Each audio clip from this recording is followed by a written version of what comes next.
L'utilisation abusive du 49.3, qui permet au gouvernement français de faire adopter un projet de loi sans vote du Parlement, est un sujet de préoccupation pour de nombreux citoyens.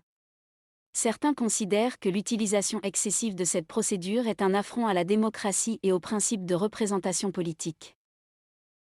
Cependant, la revendication d'une telle utilisation abusive du 49.3 dépend des points de vue politiques et juridiques de chacun.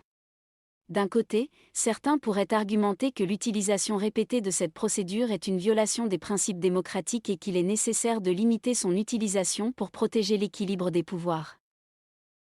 D'un autre côté, d'autres pourraient considérer que le 49.3 est un outil nécessaire pour surmonter les blocages politiques et pour faire avancer les réformes nécessaires. En fin de compte, la question de l'utilisation abusive du 49.3 est un sujet de débat politique et juridique qui est ouvert à l'interprétation. Si vous êtes préoccupé par l'utilisation abusive de cette procédure, vous pouvez exprimer votre opinion auprès de vos représentants élus et participer au débat public sur ce sujet. La réforme des retraites proposée en France en 2019 a été un sujet de controverse et de débat intense.